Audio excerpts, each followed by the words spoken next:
രണ്ട് സുജൂദിന് ഇടയിലുള്ള ഇരുത്തം. അവിടെ ശ്രദ്ധിക്കാനുള്ളത് 3 കാര്യങ്ങളാണ്.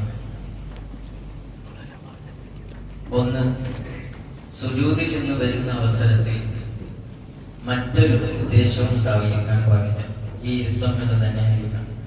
നേരത്തെ റുക്കൂ ചെയ്യുന്ന അവസരത്തിൽ സുജൂദ് ചെയ്യുമ്പോഴൊക്കെ മറ്റൊരു ഉദ്ദേശത്തോടു കൂടെയാണ് അത് സ്വീകരിക്കപ്പെടുന്നത്. ഒരാൾ സുജൂദിൽ ഇങ്ങനെ ഇരിക്കുന്ന അവസരത്തിലാണ് ഒരു കട്ടുറമ്പ് വരുന്നുണ്ട്. പെട്ടെന്ന് അത് കടിക്കണ്ടല്ലോ എന്ന് വിചാരിച്ചു അങ്ങനെ അദ്ദേഹം എന്ത് ചെയ്യുന്നത്, ഇടയിലുള്ള ഇരുത്തത്തിലെത്തി.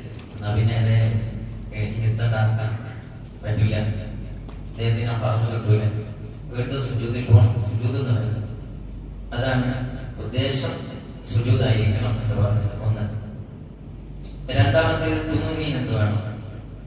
അവിടെ അടങ്ങി താമസിക്കണം. അവിടുത്തെ അനക്കങ്ങളെല്ലാം അടക്കി അവിടെ വെച്ചിട്ട് വേണം വരാൻ. ഇത് ഇരുത്താനല്ല, സുജൂദിലും വേണം, സുജൂദിലും വേണം തുമനീനത്ത്. ഇരുത്തത്തിൽ മൂന്നാമത്തേത് ഇത് തസ്സീറായ ഫർദാണ്, ചെറിയ ഫർദാണ്. അതെന്ത് ചെയ്യരുത്, ദീർഘിപ്പിക്കാൻ പാടില്ല. ഈ കസീറായ ഫർദ് ദീർഘിപ്പിക്കാൻ പറയുമ്പോൾ ഇവിടെ അത്തഹിയാത്തിന്റെ ഖദർ കിട്ടാൻ പാടില്ല എന്നാണ്.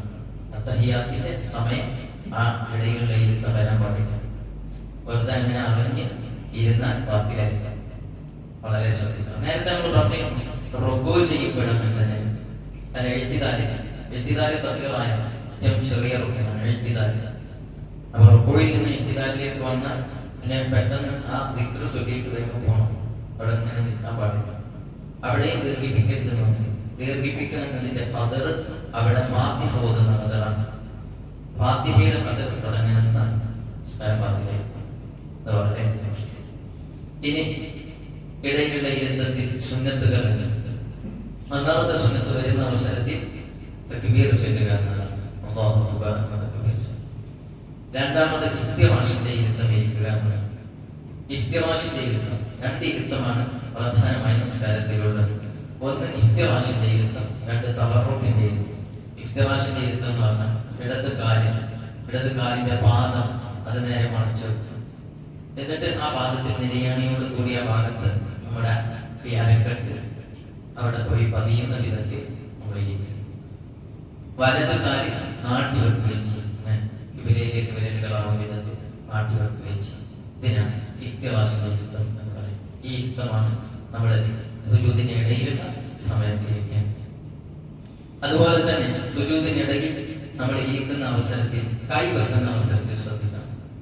കൈ വെക്കുമ്പോൾ മുട്ടുണ്ടല്ലോ, മുട്ടിന്റെ ഈ ഭാഗത്ത് ശ്രദ്ധിച്ചാൽ മനസ്സിലാക്കുക. ഇങ്ങനെയാണ് വെക്കേണ്ടത്.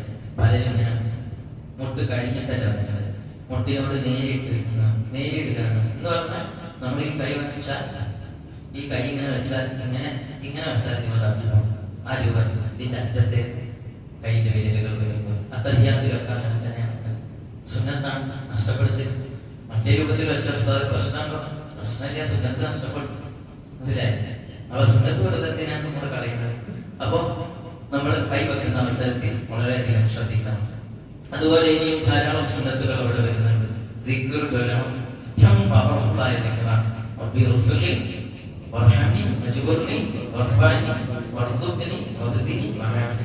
ദുനിയാവും ആഖിറവും മൊത്തം ചോദിക്കണം.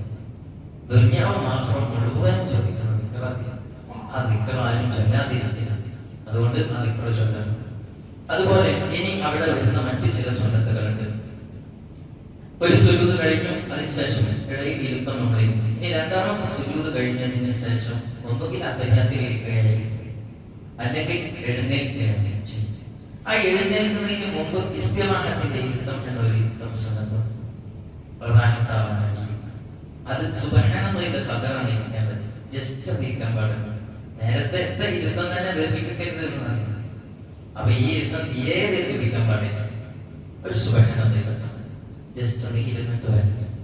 പക്ഷെ നമ്മള് സജദയുടെ ആയത്ത് ഓതിയിട്ട് പോകാറുണ്ട് സുജൂദിന്. അതിനുശേഷം വരുമ്പോ ഈ ഇരുത്തേക്ക് ശ്രദ്ധിക്കണം. ഐത്തം സുന്നത്തിന്റെ ചില അപ്പോഴും തെറ്റിദ്ധരിച്ചിരിക്കാം. അപ്പൊ നേരിട്ട് പൊങ്ങി വരണം. അതുപോലെ തന്നെ മറ്റൊരു സുന്നത്ത് ഉയരുന്ന അവസരത്തിൽ ഇതിന്റെ രണ്ടാമത്തെ റക്അത്തിലേക്കോ മൂന്നോ നാലിലേക്കോ ഒക്കെ ആണെങ്കിലും തക്ബീർ ചൊല്ലുക എന്നതൊരു സുന്നത്താണ്. അതുപോലെ ഉയരുന്ന അവസരത്തിൽ കൈ കുത്തിയിട്ട് കയ്യിലാണ് ഭാരം കൊടുക്കേണ്ടത്. അപ്പൊ കാല് ആദ്യം പോക്കണം, എന്നിട്ട് കയ്യിൽ ഭാരം കൊടുത്തിട്ട് ഒരു ക്ഷീണിച്ച ഒരാളെ എത്ര റക്അത്തിലേക്ക് ഒരു നല്ല ഉന്മേഷത്തോടെ വരുന്ന വിധത്തിലാണ് നബി സ്വല്ലല്ലാഹു അലൈഹി വസല്ലം വന്നിരുന്നത് എന്നതാണ്. കൈ കുത്തുമ്പോ ഇവിടെ കുത്തണം, മുന്നിൽ കുത്തണം എന്നൊക്കെ അതിനെ കുറിച്ച് പ്രത്യേകമായ പ്രതിപാദ്യം ഇല്ല. എന്നാൽ കുത്തുന്നത് മുന്നിലാവാൻ ഏറ്റവും നല്ലത് എന്ന് മനസ്സിലാവും. കാരണം നമ്മുടെ കൈയൊക്കെ വിലയിലേക്ക് കിട്ടും. ഇങ്ങനെയൊക്കെ കുത്തുന്നവരുണ്ട്. അപ്പൊ കൈയൊക്കെ മറ്റു ഭാഗങ്ങളിലേക്ക് പരമാവധി നമ്മുടെ അവയവങ്ങളൊക്കെ എല്ലാ സമയത്തും വിരലടക്കം വിലയിലേക്ക് ആക്കാൻ വേണ്ടിയാണ് നിസ്കാരത്തിൽ നിർദ്ദേശിക്കപ്പെട്ടിട്ടുള്ളത്.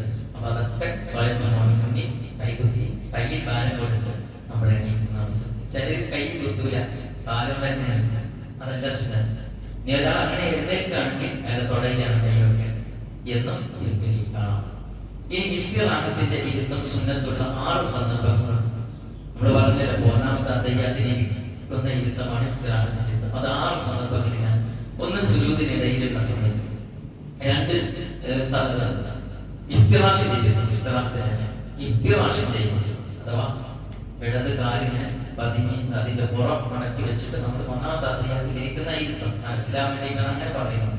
ആ ഇരുത്തം സുന്നത്തുള്ള 6 സന്ദർഭങ്ങൾ. ഒന്ന് സുജൂദിനിടയിലുള്ള ഇരുത്തത്തിൽ, രണ്ടാമത്തേത് ഇസ്തിറാഹത്തിന് വേണ്ടി ഇരിക്കുമ്പോൾ, നമ്മൾ അടുത്ത റക്അത്തിലേക്ക് എഴുന്നേൽക്കുന്നതിന് മുമ്പ് സുബ്ഹാനല്ലാഹ് ഇരിക്കുന്ന അവസരത്തിൽ, അതുപോലെ തന്നെ അത്തഹിയ്യാത്തിൽ ഒന്നാമത്തെ അത്തഹിയ്യാത്തിന് ഇരിക്കുന്ന അവസരത്തിൽ, അതുപോലെ തന്നെ നിൽക്കാൻ കഴിയാത്തതാണ് ഇരുന്ന് നിസ്കരിക്കുകയാണെങ്കിൽ അദ്ദേഹത്തിന് ആ ഇരുത്തം ഇരുന്ന് നിസ്കരിക്കാൻ.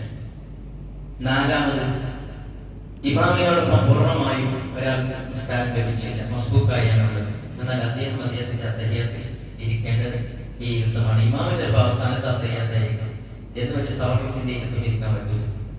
ഈ ഇരുത്തമാണ് ഇരിക്കേണ്ടത്. അതുപോലെ തന്നെ സഹ്വിന്റെ സുജൂദ് ഉണ്ട് എങ്കിൽ, സഹ്വിന്റെ സുജൂദ് ബാക്കിയുണ്ട് എങ്കിൽ ഇരിക്കേണ്ടത് ഈ ഇരുത്തമാണ്. 9ാമത്തെ ഫർദ് അത്തുമഅ്നീനത്തു, അടക്കം അനങ്ങുക. അത് നമ്മൾ പറഞ്ഞിട്ടുണ്ട്. ഇതിന്റെ എല്ലാ മുന്നിലൂടെ നമ്മൾ പറഞ്ഞു. സുജൂദിന്റെ ഇടയിലുള്ള ഇരുത്തത്തിൽ ഇതിലൊക്കെ അടക്കം അനങ്ങണം. നബി സ്വല്ലല്ലാഹു അലൈഹി വസല്ലം തങ്ങളുടെ അടുക്കൽ ഒരിക്കൽ മദീനത്തെ പള്ളിയിൽ ഇരിക്കുമ്പോൾ ഒരാൾ പറഞ്ഞു, അയാൾ വന്ന് നിസ്കരിച്ചു. വിധങ്ങളുടെ അടുക്കൽ വന്നു. വന്നപ്പോൾ വിധങ്ങൾ പറഞ്ഞു, പോയി നിസ്കരിച്ചു പറഞ്ഞു. ഞാൻ നിസ്കരിച്ചത് പോയി നിസ്കരിച്ചു പറഞ്ഞു. അവൻ നബി സല്ലല്ലാഹു അലൈഹി വസല്ലം തങ്ങൾ പറഞ്ഞപ്പോൾ വീണ്ടും അദ്ദേഹം പോയി. എന്നിട്ട് അദ്ദേഹം നിസ്കരിച്ചു. വീണ്ടും വന്ന് സലാം പറഞ്ഞു, വഅലൈക്കും സലാം. പോയി നിസ്കരിച്ചു പറഞ്ഞു. ഞാൻ നിസ്കരിച്ചു, നിസ്കരിക്കാനല്ലേ പറഞ്ഞു, നിസ്കരിച്ചു വീണ്ടും. 3ാമത്തെ തവണ അദ്ദേഹം നിസ്കരിച്ചു വന്നു. തങ്ങളോട് സലാം പറഞ്ഞു, വഅലൈക്കും സലാം. പോയി നിസ്കരിച്ചു പറഞ്ഞു. അവന് നബിയെ നിസ്കരിക്കാൻ കഴിയും, ഈ കൊലത്തിലൊക്കെ നിസ്കരിക്കാൻ കഴിയില്ല, എന്താണ് തെറ്റ്? തങ്ങൾ പറഞ്ഞു, നിസ്കരിക്കുകയാണെങ്കിൽ നേരാമതാണ് നിസ്കരിക്കാൻ, കുത്തി മറിയല്ല ചെയ്യേണ്ടത്. നിസ്കരിക്കുന്ന അവസരത്തിൽ നീ തക്ബീർ വെച്ചേക്കണം. സുമ്മ ഖറഅ മാ തയസ്സറ മഅക മിനൽ ഖുർആൻ സുമ്മ റകഅ ഹത്താ തത്മഇന്ന റാകിയ. ഒരു തുമീനിയത്ത് എന്ന സംഗതി അത് തീരെ നിന്റെ ജീവിതത്തിൽ വന്നിട്ടില്ല, നിന്റെ സ്ഥലത്തിൽ വന്നിട്ടില്ല. ഒരു അടക്കം അനങ്ങൽ അത് വന്നിട്ടില്ല. അതുകൊണ്ട് നീ ആ രൂപത്തിൽ നിസ്കരിക്കണം. വ്യത്യസ്ത ഹദീസുകളിൽ ഇതിനെ പ്രതിപാദിക്കുന്നുണ്ട്. ഒരു അവസരത്തിൽ നബി സല്ലല്ലാഹു അലൈഹി വസല്ലം തങ്ങൾ പറയും, ഇന്ന റജുല യുസല്ലി 60 സന, 60 വർഷം ഒരു മനുഷ്യൻ നിസ്കരിക്കും. വമാ തുഖബലു ലഹു സ്വലാത്ത്, അദ്ദേഹത്തിന്റെ നിസ്കാരം അല്ലാഹു സ്വീകരിക്കില്ല. ലഅലഹു യതിമു റുകൂഅ, ഒരിക്കൽ റുകൂഅ ചിലപ്പോൾ അല്ലാഹു സ്വീകരിച്ചേക്കാം. വലാ യതിമു സുജൂദ, പക്ഷേ അവൻ സുജൂദ് പൂർത്തീകരിച്ചിട്ടില്ല, അതുകൊണ്ട് സ്വീകരിക്കുന്നില്ല. ചിലപ്പോൾ യതിമു സുജൂദ, ചിലപ്പോൾ സുജൂദ് ഉഷാറായിട്ടുണ്ടാവും. വലാ യതിമു റുകൂഅ, റുകൂഅ പോയിട്ടുണ്ടാവും. എന്താ കാരണം? ഈ തുമീനത്തില്ലാത്തതാണ്. മറ്റൊരു ഹദീസിൽ മുഹമ്മദ് റസൂലുള്ളാഹി മദീനയിൽ ഇങ്ങനെ ഒരു പള്ളിയിൽ നിൽക്കുമ്പോൾ ഒരാൾ വന്ന് നിസ്കരിച്ചു. വ്യത്യസ്ത ഹദീസുകളാണ്. ആ സമയത്ത് നബിതങ്ങൾ നിസ്കരിക്കുന്ന ആളെ ചുണ്ടിട്ട് പറഞ്ഞു, കാണുന്നില്ല നിസ്കാരം, മുഹമ്മദ് സ്വല്ലല്ലാഹു അലൈഹി വസല്ലം, അയാളെ മനുഷ്യൻ നമ്മളെ പ്രസ്ഥാനത്തിലല്ല, നമ്മളാകല്ല എന്ന് ഗൗരവപൂർവ്വം പറഞ്ഞു. എന്താ പള്ളിയിലെ നിസ്കാരം? എന്നിട്ട് നബിതങ്ങൾ ഉദാഹരണം പറയാം, കാക്ക രക്തം കുത്തുന്നത് പോലെ. ഇപ്പൊ കോഴിക്കൊക്കെ നമ്മൾ തീറ്റിട്ട് കൊടുത്താൽ കൊത്തൂല. അതിങ്ങനെ ഒന്ന് കൊത്തിയിട്ട് തൂങ്ങിനകത്ത് പിന്നെ കൊത്തുക ഇല്ല, ഇങ്ങനെ സെക്കൻഡുകളെ കൊണ്ട് എത്തുന്നില്ല. ഈ രൂപത്തിലാണ് ചില ആളുകളുടെ നമസ്കാരം വളരെയധികം ശ്രദ്ധിക്കാം. ഇപ്പൊ നമ്മൾ ഇതുവരെ ക്ലാസ് എടുത്തു, എന്നാലും ചിലപ്പോഴൊക്കെ എന്തായാലും ഇവിടെ വന്ന് അങ്ങനെ നോക്കും. നിസ്കരിക്കുന്ന സമയത്ത് ഞാൻ ശ്രദ്ധിച്ചാൽ മതി, അപ്പൊ നോക്കുന്നുണ്ട് ഒരു പേടിയെങ്കിലും ഉണ്ടായിക്കോട്ടെ. അപ്പൊ ആ സമയത്ത് ചില ആളുകൾ ചിലർക്ക് എത്തിക്കാനില്ല, തീരെ എത്തിക്കാനില്ല. ഇങ്ങനെ പറഞ്ഞാൽ കറക്റ്റ് പോവാ. അത് പരിശീലിക്കണം. നമ്മൾ കുറെ തെറ്റ് ഒരുപാട് വർഷങ്ങളായി ചെയ്തു വരികയാണ്. അപ്പൊ അതുകൊണ്ട് ചിലപ്പോൾ നമ്മൾ റുക്കുവിൽ പോകുമ്പോ പലരും കൈ പൊക്കുന്നില്ല. എത്ര നമ്മൾ പറഞ്ഞ സമയത്ത് തീരെ സുന്നത്താണ്. അപ്പൊ ഇപ്പോഴും ആ പൊക്ക് പോലെ ഒരു ദിവസം ഇങ്ങനെ പോകാൻ നോക്കുമ്പോ ഒന്നുകൂടി മരിക്കണം, എന്നിട്ട് വീണ്ടും ചെയ്യാം. അപ്പൊ പിന്നെ വീണ്ടും നമ്മുടെ ജീവിതത്തിൽ അങ്ങനെ പരിശീലിക്കണം. പരിശീലനം തന്നെ പരിശീലനം. ഇപ്പൊ ഈ വിഷയം പറഞ്ഞ സമയത്ത് കുറച്ച് ചെറുപ്പക്കാരെന്റെ അടുക്കൽ റമദാൻ കഴിഞ്ഞിട്ട് നമുക്ക് പ്രാക്ടീസ് ചെയ്തിട്ട് ഒരു ഫിഗർ ക്ലാസ് തരാൻ പറ്റുമോ എന്ന് ചോദിച്ചു. ചെറുപ്പക്കാരൻ ഞാൻ ഓക്കെ പറഞ്ഞു. അതിലാർക്കെങ്കിലും ഭാഗമാക്കാൻ പറ്റുന്നുണ്ടെങ്കിൽ അങ്ങനെ ചെയ്യാം. അങ്ങനെ ഞാൻ തയ്യാറാണ്. അപ്പൊ നമ്മൾ പഠിക്കണം എന്ന് ആഗ്രഹമുണ്ടെങ്കിൽ നമുക്ക് സംവിധാനങ്ങളെ എമ്പാടുണ്ട്. അല്ലാഹുതആല പഠിക്കാൻ, തിരുത്താൻ, കുറ്റമറ്റ രൂപത്തിൽ അമലുകൾ ചെയ്യാൻ അല്ലാഹു തൗഫീഖ് നൽകുമാറാവട്ടെ. റഹ്മാനായ റബ്ബേ, നിങ്ങൾ പറഞ്ഞത് കേട്ടതെല്ലാം നീ സ്വീകരിക്കണേ റഹ്മാനേ. അല്ലാഹുവേ, ഞങ്ങളിൽ നിന്നുള്ള പോരായ്മകളെല്ലാം നീ പരിഹരിക്കണേ അല്ലാഹ്. റബ്ബേ, ഞങ്ങളിൽ നിന്ന് മറഞ്ഞ മാതാപിതാക്കൾ, ഞങ്ങളുടെ ഉസ്താദുമാർ, ബന്ധുമിത്രാദികളൊക്കെ ഉണ്ട്. അല്ലാഹു അവരുടെ ഖബറിലേക്ക് എത്തിക്കണേ അല്ലാഹ്. അവരെ ഖബർ വിശാലമാക്കണേ അല്ലാഹ്. റബ്ബേ, അവർക്കും ഞങ്ങൾക്കും സ്വർഗ്ഗം നൽകണേ അല്ലാഹ്. നരകം ഹറാമാക്കണേ അല്ലാഹ്. അവരെ ജീവിച്ചിരിക്കുന്നവർക്കും ഞങ്ങൾക്കും വേറെ ആയുസ് ആഫിയത്തോടെ നൽകണേ അല്ലാഹ്. ഞങ്ങൾ മരിക്കുന്ന അവസരത്തിൽ കാമിലായ ഈമാൻ നൽകണേ അല്ലാഹ്. ആഖിറത്ത് നന്നാക്കി തരണേ അല്ലാഹ്. ഈമാനിന് സലാമത്ത് നൽകണേ അല്ലാഹ്. അപകടങ്ങളിൽ നിന്ന്, പെട്ടെന്നുള്ള മരണങ്ങളിൽ നിന്ന്, ദുർമരണങ്ങളിൽ നിന്ന് സംരക്ഷിക്കണേ അല്ലാഹ്. ഞങ്ങൾക്ക് എല്ലാവർക്കും ഖൈറും ബറക്കത്തും ഏറ്റി തരണേ അല്ലാഹ്. നിന്റെ റഹ്മത്ത് ലഭിച്ച, മഗ്ഫിറത്ത് ലഭിച്ച, ഇത്ഖും മിനന്നാർ ലഭിച്ചവരിൽ ഉൾപ്പെടുത്തണേ അല്ലാഹ്. റബ്ബേ, ഇന്നത്തെ ദിവസം ഞങ്ങളെ ഖദറുകളായി വല്ല വിപത്തും നീ വിധിച്ചുവെങ്കിൽ അതെല്ലാം തട്ടിക്കളയണേ അല്ലാഹ്. ഒരുപാട് ഖൈറായ പ്രവർത്തനങ്ങളിൽ വ്യാപൃതരാകാനുള്ള തൗഫീഖ് നൽകണേ അല്ലാഹ്. റബ്ബനാ തഖബ്ബൽ മിന്നാ ഇന്നക അൻത സമീഉൽ അലീം വതുബ് അലൈനാ ഇന്നക അൻത തവ്വാബുർ റഹീം. ആമീൻ ബിറഹ്മതിക യാ അർഹമർ റഹീം.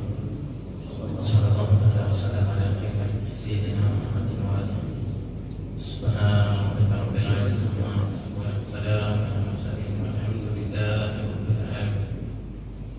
സ്വല്ലല്ലാഹു അലാ മുഹമ്മദ് സ്വല്ലല്ലാഹു അലൈഹി വസല്ലം. സ്വല്ലല്ലാഹു അലാ മുഹമ്മദ് സ്വല്ലല്ലാഹു അലൈഹി വസല്ലം. اللهم صل على محمد يا رب صل عليه وسلم. السلام عليكم ورحمة الله.